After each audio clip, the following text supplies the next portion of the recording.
Hi, everybody. Happy Wednesday. And it is time for another Business Analysis Live. My name is Susan Moore. I'm the Community Engagement Manager here at IIBA. And I'm Scott Bennett. I'm the Manager of Business Analysis here at the International Institute of Business Analysis. We have a wonderful topic lined up for you today. Our topic is product owner wisdom. And Mm, we have a guest with us, right? we do. I'd like to introduce Emily Midgley. Emily is a product owner. She's a practicing product owner with a lot of wisdom to share. She is a familiar face around here at IIBA. And she is also, I think this is right, you're president of the IIBA Cleveland Chapter. So she is also a contributing volunteer to our broader community. Hey, Emily, nice to see you. Hello, how are you guys doing? It's pretty Doing well. good. Yeah, it's Very pretty good. good. Yeah, and I should apologize. I want to say, how are you both doing? Because when you say guys, it's implying, gender sometimes. So I'm trying to find a new folks, party people. How Down are you south, doing, you party just say people? y'all. You can just say, Oh, "Hey, that's y'all, how y'all okay. doing?" Very good. All right. Or I can do the Canadian thing and say, good day, eh? Ooh, I can say that. I'm a Canadian. I like it. I like it. Okay. So Emily, you're in Cleveland, so not far from Toronto, geographically. We do have an audience from around the world, so we'll see them popping in here in the comments. Sometimes people put a comment as to where they're from, and we are live here. So those of you that are watching live, you can put your questions in, and we will answer them. That's what this interactive session is about. So before we get some of our questions, let's talk about a little bit about the basics of product ownership for those that might not be familiar with the topic. All right, so I guess basics of product ownership, super high level. This is someone who does business analysis in an agile framework.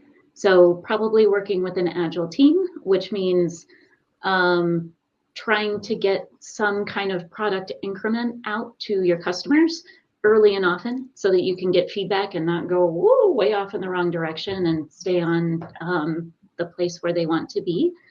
And as a product owner, that's usually associated with the Scrum framework. Usually there is one person, a named product owner, but what I have seen, a lot of people support product ownership. So being a product owner, woo, so much work. It's a lot to handle, a lot of stakeholders to think about, a lot of things to manage. So usually a product owner, actually the vast majority of the time, needs support from the team. So if you are a business analysis professional on a Scrum team, you're probably supporting the product owner if you're not the named product owner already. So it's very near and dear to our hearts as BAs. So how long have you been a product owner? I think I've been, it's kind of funny. So I've been officially like a named product owner, not for very long, just a handful of months. Um, Mm, I know, isn't that kind of goofy? So I've been in business analysis, oh gosh, math, like 17 years. I've been a BA for a long time. And then I started to be an agile BA probably 10 years ago. So started supporting product owners and learning more about interfacing with customers and really getting into that customer need. So I've been, I guess, supporting POs for a good 10 years, but I've just very recently become an actual PO. And yeah, it's tough because everybody, man, you got a product backlog and everybody's telling you your baby's ugly because well, what about this? What about this? And and as they're talking, I'll share my screen. I'm like, I have an epic for that. Here's where I describe it. But no one's going to be as familiar with your product backlog as you, the product owner. But everybody's got an opinion on it. I'm So sure. Emily, I haven't had a product owner role. I think back in about 2008, I was an application manager, and Okay. I'm sort of likening the two, but I'm not that familiar with it. Is it somewhat like a steward for a product? Yes. Yeah. So as a product owner, you really think about who is my customer base? Who are the people that's using this product? Might be a product, might be a service, and what are they getting out of it? So you are really on point for knowing what people need and want, even if they don't know that they need it yet, and trying to get incremental changes out there to the customers to give them something to react to. So Okay. that's a very agile way of looking at things, because we can get a change out there and start measuring it and see, like, what do they think? Do they like it? And then based on whatever you learn, either keep going or maybe go a different direction. So yeah, the PO is meant to be the person who, they're the decision maker. They're taking input from a whole lot of people in a whole lot of different places, but they ultimately get to decide what happens with the product. And they have that vision that goes with it too. Okay. So there's some, it sounds like some additional skills a business analysis professional would need in that type of situation. What type of skills do you see being really applicable and really important to be successful in the role? So like I said, I'm new to like being a true real PO, and it's hard. Man. So I'm thinking about, like, okay, maybe going up, because it's also toward the end of the year. So I'm trying to be strategic and go back and think, like, wow, did I accomplish the things that I wanted to accomplish this year?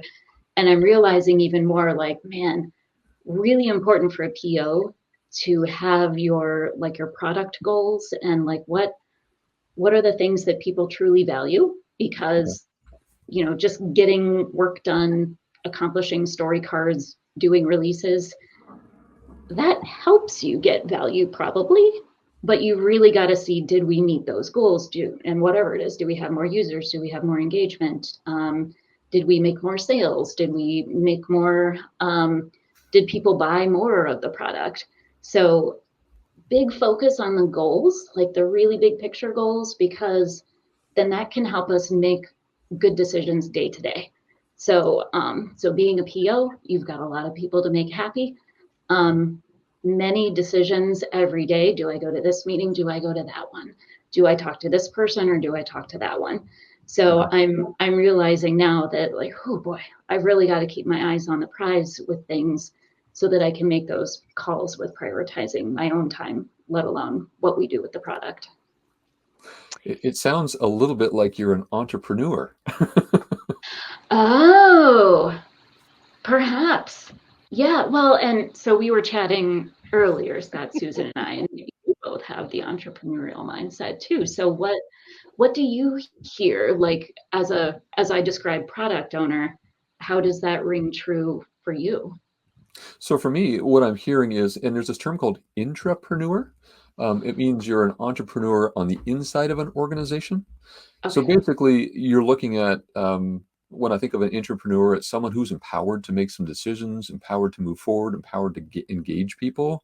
Really looking at, you've got some goals, some objectives you're looking to accomplish, and how do you creatively go about accomplishing that by working with various people, either internal or external, to get those things done.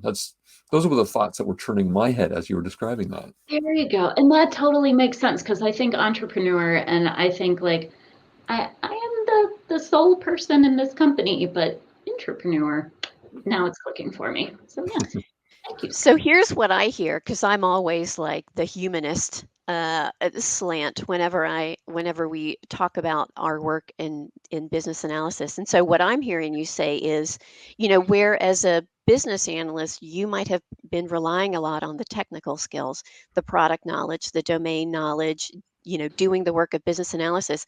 But it seems like when you made that move from agile business analyst into product owner, you were really heavy into the social skills, um, and making decisions. And you got to have a little bit of emotional intelligence, right? Because you said, well, sometimes they're interested in things that they don't know they're interested in yet, or they want things that they don't know that they want yet. And that takes a little bit of foresight. It takes a little bit of, you know, not just active listening, but I think they call it empathic listening or empathetic listening, where you're hearing the emotion behind things that they're saying. And so, would you say that might be true? That you find yourself using, they call them soft skills. I think of them as essential skills. Would you say that's Ooh, important? yes. Yeah, and I like calling them essential skills too, because soft skills sounds like It's You would take a optional. nap in them or something. Yeah, and we love naps, but we have to get work done too. Naps can be agile. Just saying. That's right. Inspect and adapt, people. So yes, I do love that empathic listening and thinking about like really paying attention to what your customers, your users, whoever is doing, what they need, and maybe even like outside of the product or service that you have, because is there some extension that would be really helpful for them? So I like that you went that direction on it, because when I was talking about it earlier, I was thinking about like internal stakeholders, so the intrapreneurial spin, where maybe there's a product manager, there's product marketing, you have legal, you have user experience people, and they all want changes. They all want something to be a little bit different. So it's, I'm sorry, I'm looking at the chat. Naps can be agile. Next t-shirt. Thank you. Yeah, Yes, there you go, thank you. Jazeel. It's so whoever, if you're a t-shirt maker, naps can be agile. There you go. It's just in time for the holidays. I That's like it. right. So, so you have all of those, all kinds of customers, all kinds of stakeholders. You also have to be able to say not yet. Saying no can be really, really tough. Saying not yet is a little bit easier and even better. So I'm back to like really big picture goals. So my goals for the product need to, make sense for the product. They also need to make sense for the organization as a whole. And the more that you can share those things and make everyone aware of them, the more they can be like, oh yeah, you're right. That legal change is going to have to go, before the user experience change. I am just amazed by the amount of information, human information that you are getting from all of these various sources that are impacting your product that you are having to distill, make sense of, prioritize, and then be the advocate for that. Mm. So I hear a lot of advocacy also in what you're talking about in the work of product owner. Yes, advocacy and influence. Influence is Mm. really big too. There are a whole lot of things to think about. This is really helpful for, my year-end, my That's self-evaluation.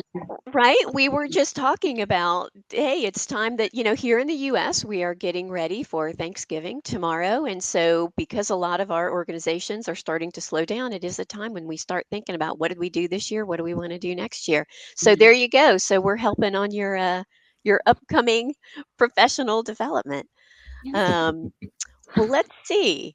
Oh my gosh. Well, we Wait, are yeah. starting to get some questions. You want to take a question or two?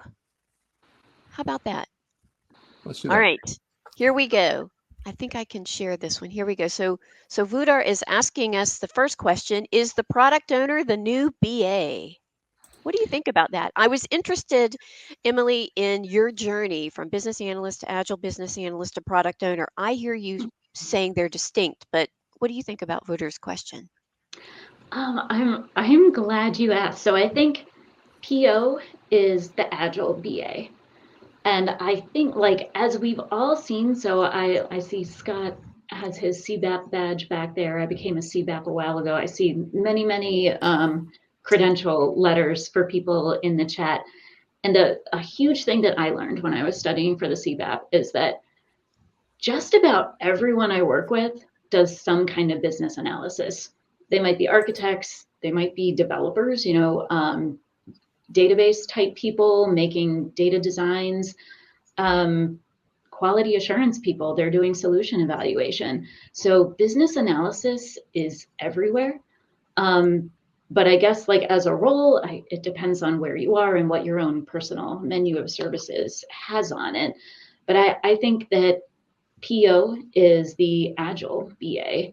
And I think for kind of staying around, this is going to sound really harsh, but like surviving as a company, having a product in the world where like everything moves so fast and expectations are so high, we've got to learn to be more agile and to get things out there more quickly that our customers are going to respond to and love, and keep that relationship going with the product or service that we have. So that was a lot of words. Well, and they were good words. And so what I'm hearing you say is it may not be it is not as if we can just rebrand ourselves. So if you've just been a business analyst, it's not as if you can just rebrand or should rebrand yourself as a product owner because Mhm. we've been talking about the differentiation in those roles. One of the questions that I have for you, Emily, is now that you're in that product owner role, and I know it's not for very long, but how do you work with business analysts, agile business analysts on the work that you do?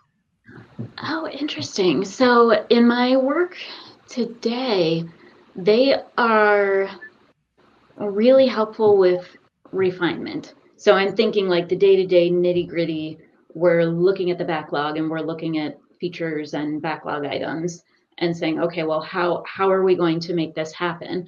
And we'll start to, I often type as we're doing it so that we have a group memory. You're And you've air seen I talk typing? with my hands. So this is how we refine our backlog.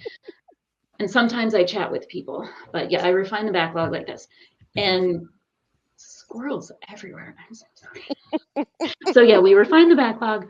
Business analysts really helpful with that because we get like the words in there. We have to be really careful. The toughest thing, we love our words. Sometimes our business analysts, as business analysts, we like to wordsmith.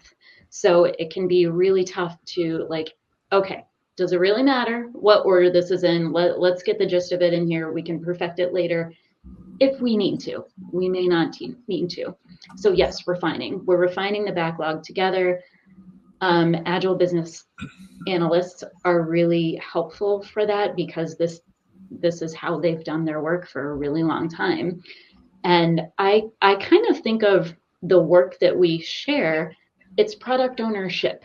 So yeah, maybe fine, like I'm on the hook for being the product owner, but I am not doing it alone. And I have only seen one product owner where he was the only like business analyst type on the team. And it didn't last for very long because there's just so much to do. There's so much to think about, so many people to work with and communicate with.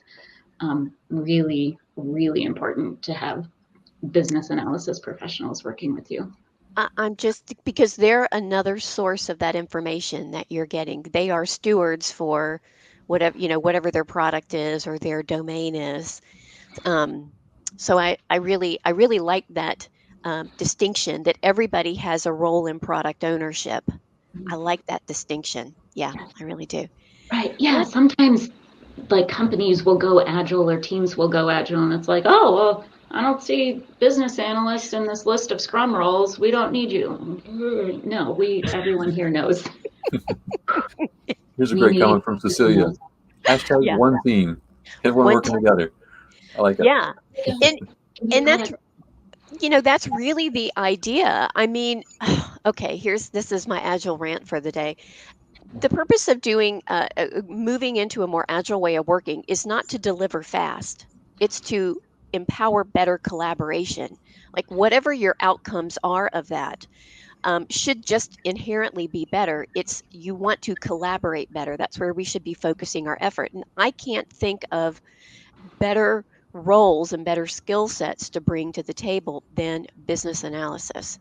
Um, and making sure that everybody has a seat and they are talking amongst each other about whatever that thing is. That's the thing that drives agile organizations. There's my 2 cents. Okie doke. I'm with you though. Let's so all right, so let's keep going through some of these questions here.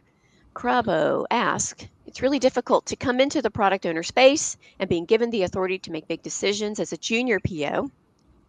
Do you consult with your line manager or do you rely on the inputs and data that you gather to make sound decisions? What's the secret sauce, Emily? What a good question. Oh my gosh. Thank you, Caravo, for asking because yeah, we like to say like we see the Scrum guidance like the product owner is singularly empowered to make the decision. Okay, that doesn't happen. I have not seen it happen. It would be amazing. Maybe if it was that true entrepreneurial product, but yeah, you're right.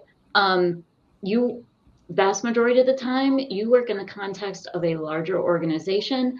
There might be entire departments that are product managers who have a lot of input to what needs to go into the product. And you have to balance that with a lot of other things that are coming up. So, really good question.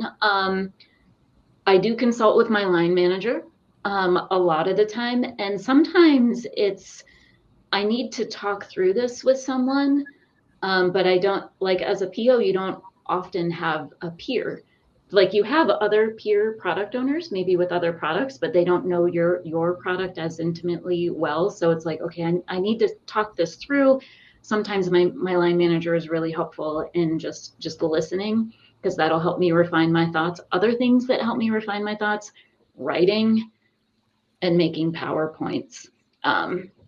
And you guys have seen some of those PowerPoints where I'm trying to figure something out. So yeah, consult with people. I often start with the input and the data and use that to kind of form the conclusions or the directions that I want to go.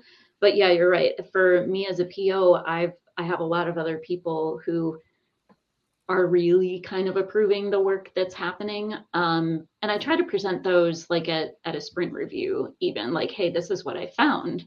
Does this direction for the product backlog or this prioritization that we have, does this still make sense? Majority of the time, they're like, yeah, it's good. But yes, the input comes from a lot of different places. So the key is, yeah, keep working with that input, think through it, mix it up. That's what analysis is. We pull things from a lot of different places, we mix it together and see, what does it tell us? And then communicate that and say, is that what you're seeing too? Are you good with what I want to do with it? That sounds like great advice. And I would assume too that as a junior product owner, over time you will become more comfortable with making decisions and sort of an understanding of how to make that effectively. Yes, exactly. Getting some of that practice and building your own confidence, and then also the stakeholders' confidence as they watch you walk through this stuff and grow as a product owner. When so our last broadcast, we talked about essential skills, 7 essential skills, and as I'm hearing you talk, what I'm convinced of more than ever is that these are not skills. So what you're talking about are really high order social skills. It's influence, it's taking in a lot of information, it's being able to synthesize that and to present it, but also get information back and having to maybe change your mind about things. That these are skills that you have to practice. You don't go to a boot camp and get a certificate and go, I am awesome at decision making. You've got to practice. You've got to make some really crummy decisions that nobody understands. You need to use those retrospectives for your own self, to be able to learn what your style is, where you need to make changes. And as I always say about business analysis, half of what we do is just about our own personal style. So you need to figure out how to do this work authentically. That's what I'm hearing. So that might be the distinction between that junior product owner and moving up into more senior, is do you have enough practice in these areas that are essential for good product owners? Mhm. Yeah. Yeah, I'm with you, Susan. It takes a while, and it's humbling. I Man, can only I cannot. imagine. I have learned through, and the mistakes that I make as a product owner, I guess the good news is usually they're kind of short-lived, because we're working, my group's working in 1 month sprints, but we don't get too far off, or I don't send the team too far off in the wrong direction. But yeah, you learn quickly, and it's really nice to be able to say, oh, wow, I messed that up. Now we know. Now we're going to make it better. I won't mess that up again, I hope. And hopefully everybody else learns from what I did too. So, And one it one of sounds like the relationship you need to have with those stakeholders that you in the team is very authentic. If you're trying to yeah. hide those mistakes, then people start to mistrust. You really, I think, have to be good at relationships, is what I'm hearing. Oh my gosh. Right. Yeah. Very good Yeah. at relationships, and to have psychological safety there. And you guys may have seen, I try to model this as much as I can, because It's just less stressful. Like, hey, if I don't know something, I'm going to tell you first that like, I'll go find out. But yeah, having a comfortable relationship with the stakeholders where it can be like, oh yeah, whoops, sorry about that. How would you recommend that we move forward? Or how would you look at this data set? So there's, yeah, lots of trust there, and we get to know each other quickly. And thankfully, the company that I work with, we're all just very open, lots of kind people. And and the Agile Prime Directive, and I'm not going to get it quite right, but it's like, we know and trust that everyone did the best that they could with the information that they had at the time. So just try to keep that in your head. Nobody's trying to work against you. We're just trying to do the best we can. That's great. Yeah. I worked at an organization where our sort of motto was fail fast and fix it. And but you had to make room for that because it seems weird. I also come from an insurance background. Here's a fun fact, Emily. When I Okay. was working for this organization, this was an American insurance company. Okay. Around 2009, 2010, we were trying to figure out just how far into Agile we wanted to go. We Mhm. reached out to your company and asked, tell us about your Agile implementation. Oh, funny. Yes, and so a lot of what we did was modeled on what your company was doing at the time. Oh, So we've got to talk, Susan. I So know, yeah, right? and we've learned so much since then, and I bet I'm you sure have that you too, and have. your company. Oh my gosh. Well, because your company's advice was don't go all in. That's what they It's said. really a big disruption to go all in. So yeah, like, because there are people like, yeah, let's do it, and like, just because you can doesn't mean it's the right thing to do. Because and it's Yeah. also really tough because like Agile will show you very quickly where your problems are. So it Oh, can yeah. really be interpreted as, oh, everything's broken. I don't know what we do. But yeah, it's like, no, we see the problems. This is fantastic. So yes, sorry. So, all right, well, Oh, let's move on. another I question. showed you the next question here. This one's from Aaron. You probably know Aaron. Right. Yeah. Shouldn't the product owner come from the business side of the organization? Man, ooh, let me practice being a consultant. It depends. No, but it's real, like, how is your organization structured? So probably yes. I have lived on the IT side of my organization my entire career. So I've got real, I'm very much on the techie side, and I'm kind of growing into a more customer centric business side of things. But there are, I want to say, like, in probably newer companies, and if you've read, I think it's the Unicorn Project. I'm not looking at my bookshelf. Usually I look over there for inspiration. I'm not going to do it. But the Unicorn Project, they talk about how like it needs to be a capability everywhere. So that's really got me thinking about how like having IT over here and business over here, now we're back to like, what are your goals and what are your goals? And do they sub-optimize each other? So yeah, we want POs to be really familiar with the business, really familiar with the customers, familiar with business objectives. But I would love it if the teams doing the implementation were also business side. But I don't make the rules. Well, and at the end of the day, the business is still accountable for doing business. Right. They still have profit goals and product goals um, and so when you're tapping talent over on the business side to be a product owner, you've got to be ready to backfill that person with somebody. I like that idea of ITification on the business side, so that there's already a way that we're thinking about IT, so that even if we need to borrow that person to be a product owner, they're coming in with an understanding of what's going on the IT side. I think that's the challenge. Yeah. But I like that it doesn't have to, but it doesn't have to be product owners must come from the business side. Doesn't have to. I think probably most of the time, yes. But I also don't want to think about business side versus IT side or whatever the other ones are. It's like, okay, we all want to have a common goal. How we're organized sometimes makes it a little tougher though. Let's see. All right, lots of great questions today. Here, let's see what Courtney's question is. Here we go. So Courtney's getting promoted from Agile BA to PO, so a lot like your journey, and it's a little bit scary.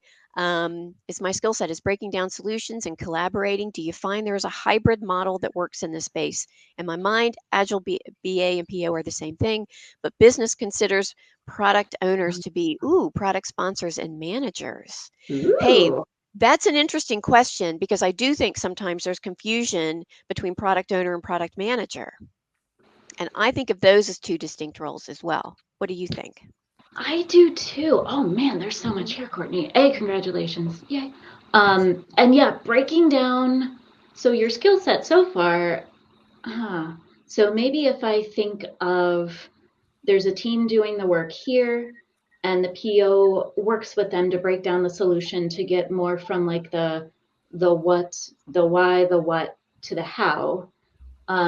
It sounds like you're maybe going a level higher now to do a little bit more of the why and the what space, as opposed to the what and the how. If I had a whiteboard, I would know if I said that right, but that's okay. So, yeah, I think so. Sometimes even Agile BAs do a lot of testing too, because they've got the user perspective as well, and they're in there and making some of those adjustments too. So that's like maybe a very team level BA. The PO can do that approval, like, or acceptance. There we go. We made these changes. Does this do what we wanted it to do? And you've got the why in your head and thinking like, yes, I think this is really what my customers will respond to. But then like the product sponsor and manager. So a product manager, that's where you're responsible for that profit and loss stuff. So really thinking hard about those metrics and those measures. And you may be at an even higher level thinking about like business cases and CBAs. So that's so funny because so the good news, everyone should be working together and like learning from each other too. So the PO maybe does something, learns something, gets it to the PM, and they talk about, okay, does this change anything? How does it change anything? But yeah, hopefully you're working. All of these roles are working in lockstep, and they all feed off of each other. But I'm guessing maybe you're just moving to a slightly more strategic view of things, and it might be tough too, because I bet there's an Agile BA who you will be working with now, where you're used to doing that. And like Susan said earlier, a lot of being a BA is very, very personal. So sometimes it's like, oh, see, if I was doing this because this was my job last week, I would do it exactly like this. That doesn't mean it's the only way. So I would struggle with that. You may not, but yeah, just be aware that the BA you're working with may have a different perspective on stuff. But as long as you get to those big picture goals, you'll be in good shape. I am also, as I'm looking at this, I'm thinking that part of that product owner role probably involves a little bit of coaching. So in our world, in the insurance world, product managers are most definitely different from product owners. I mean, they are out there coming up with new insurance products. They are looking, out, 12, 24 months with their actuaries to understand what the need is, what the market is, any of that kind of stuff. And while we can't know that that's what this business considers product managers, it seems like in that product ownership space, there could be opportunities to coach a little bit and also maybe to transform what that definition of product manager is, because I think if you're wanting to do product management along with product ownership, that you've just expanded potentially what you're doing in a big way. Yeah. Yes. Yeah. So let's see. All So right. we've got lots and lots of questions there. Oh Susan, my we're going to have to goodness. put some of them into our backlog for future episodes. Why don't you pick out one there that we can tackle and wrap up with? Let's see. I will, this one interests, well, gosh. When I say there's a lot of these out there, this one's kind of an interesting question. Obed asks, can an end user become a product owner? Yes. And often they make really great product owners. So a lot of the POs that I've been working with lately, they began their careers as like customer service reps. So like on the phone, talking to people who want to make changes to an insurance company to their policy, adding, removing vehicles, changing drivers, changing addresses. And those people, they they have used, it's like refinement. It's not like refinement. They're adjusting policies. It looks like refinement. So they they've worked with that system inside and out. They know how it's changed over the years, and they also they bring such a great perspective for like what really happens every day. So it's, oh man, one of the best teaching tools for product owners of, I guess, technical applications or software applications is like going and sitting and observing an end user. So we call them sit-wits, you might call it a go-see, maybe kind of similar to it's a lean term and it's gone, Gemba walk. So like, how does the work actually get done? It's very hard not to take over and just be like, click there. No, click there. But yeah, they don't do it exactly how you would do it. And it's like, oh my gosh, they're having to copy all of this stuff into this spreadsheet and do calculations over here and then put it back in. We could automate that. We could make their lives so much easier. So to me, it's super eye-opening to know that end user experience really well. So definitely end users can become really great POs. It's interesting though, because we just talked about how business analysts can become POs. So if you got an end user becoming a PO, they've also got to learn that business analysis piece of things. So like, yeah, they know the application, they know the struggles of someone who uses it every day, but they've got that extra piece of like, how do you have that BA mindset and the kind of the things that we were talking about earlier too. All of these roles are so new. Nobody goes to college to be a product owner. So I think anybody that comes into this role is probably going to have one piece of the pie, whether they have heavy domain knowledge or heavy business analysis knowledge or heavy IT knowledge. And so having mentorship opportunities, having the ability to talk with other peers that do this, I think is essential, because it's just, you know, it's not something that's again, that you can just go to a boot camp and learn how to do. You've got to bring a number of perspectives in order to do this. Well, all right. Well, I don't think we can't get to all of these questions today, but as usual, our group asked tons of great questions. Um, well, what do you think? Any last thoughts here? And Emily, we just want to ask you, so I'm going to take a little bit of a left turn real quickly. So tell us what's going on with the Cleveland chapter these days before we wrap up. I'm glad you asked, because I was just about to say there are two really awesome chapters in the entire chapter network. The Cleveland chapter, but the Aaron's right, Bluegrass is pretty great too. Actually, the chapters, so good. So earlier when I mentioned like it can be, you need someone with BA skills to help like bounce these ideas off of your chapter, like that's where to go for it. So Cleveland, we just had our November meeting a couple weeks ago. We're figuring out the exact date for our AGM in January, but if you want to learn more about the Cleveland chapter, if you want to join it, you can go on LinkedIn and find that group. And I think one of us on the board will approve you for it. But we have a lot of really cool and interesting speakers. Our VP of Education and Certification is finding some really excellent people. So I'm learning a ton. And you can see that on the partner on the portal. That's In right. your login with IIBA and Go to the chapter events page. programming. Yeah. So always good stuff out there, and a great reminder too that our chapters are great places where you can find networking, mentorship, and other kinds of opportunities. So if you're new to this, you might be able to find somebody that does this work there. that can offer some product owner wisdom, taking it back to our title. Hey, before we wrap up, I just want to remind everybody we've got 20% off of exams, and this is a rebate, and that's going through to the end of the month, and that includes our product ownership analysis, the CPOA certification, as well as the Agile analysis.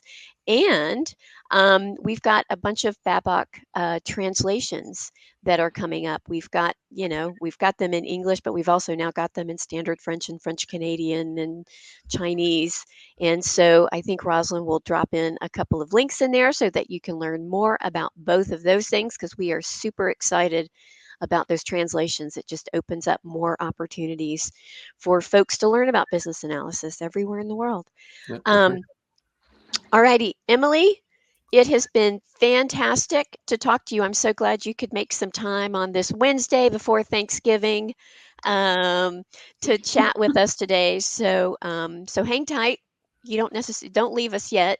But Scott, I think we are wrapping up. But we've got another great topic in about 2 weeks. And actually, Emily was giving us some feedback on this one. We're going to be talking about what is SWOT analysis. You've heard about it, maybe you've done it, but we're going to talk more about it because it sounds like something that is a great technique that more people should be using, and you can use it on yourself in addition to the work that we do. So we'll see you back in 2 weeks from today at 10:30 a.m. Thanks so much. In the U.S., have a happy Thanksgiving. We'll see you soon. Bye. If you enjoyed this video, please give it a thumbs up, and we'll leave another one right here for you to help you in your business analysis career. If you haven't subscribed to the IIBA YouTube channel yet, you can click over here and click on the bell icon to get notified every time we publish a brand new video.